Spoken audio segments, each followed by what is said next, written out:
are some suggestions for how to tackle the challenges present in concerto and classical style. So, dynamics that the composer indicated.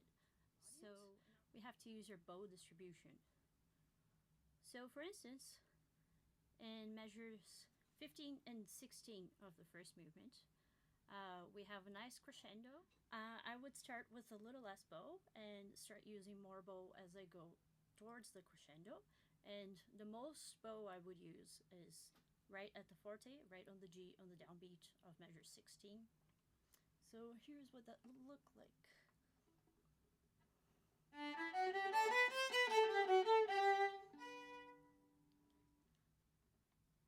So your bow distribution is something you always want to be thinking about, because really that's how we express ourselves as bowed instrumentalists.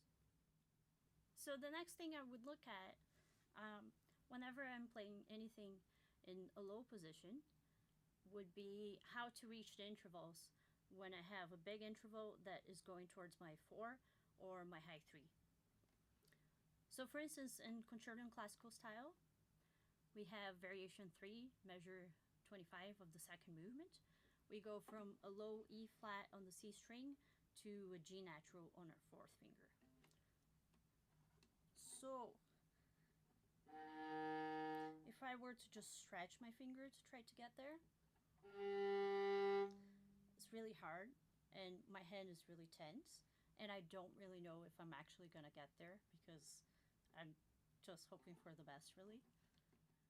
Rebalancing my hand so my finger is supported when I'm actually playing it.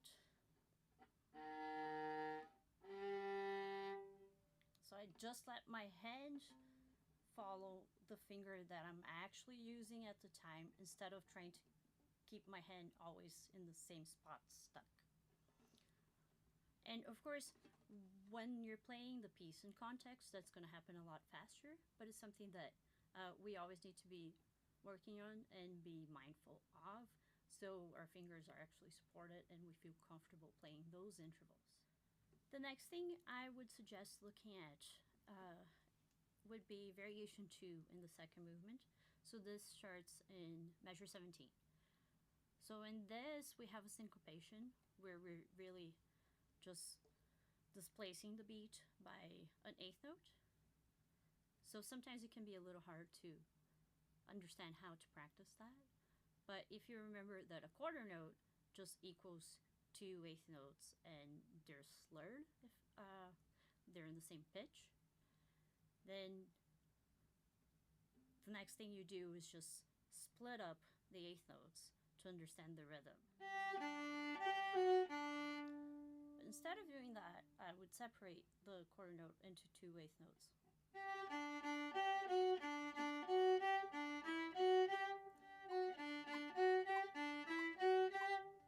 And the next step that I would do is still keeping the quarter note as 2 8th notes, play them in the same direction with my bow.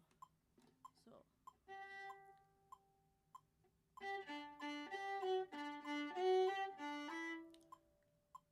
and then same thing in all the measures where this rhythm happens.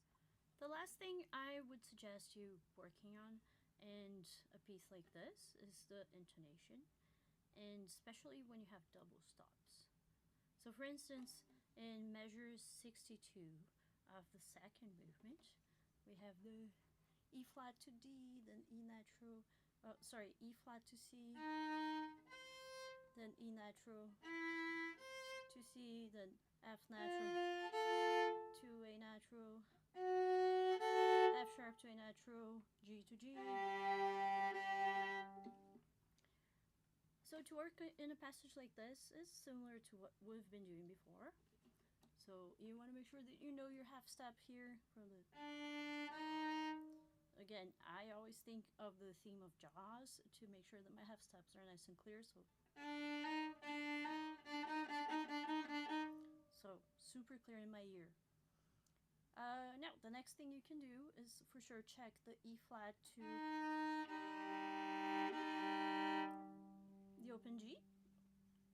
And after that, you tune the C to the E flat. This interval is the interval of the beginning of a very famous song that's part of the opera La Traviata.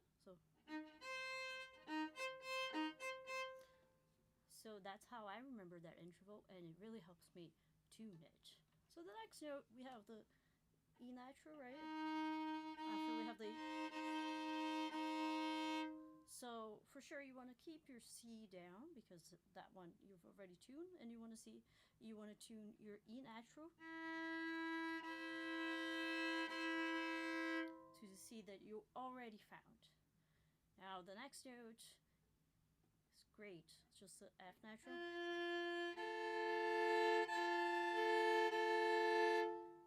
To an open A. It's the best way to check the intonation. And the F natural is just going to feel in the same position as the C natural was on the A string, except the F natural is on the D string. And then after that, just another half step to the F sharp. Then we have a nice minor third, checking with our open string. Also, the F sharp has a harmonic that can also help you map the fingerboard.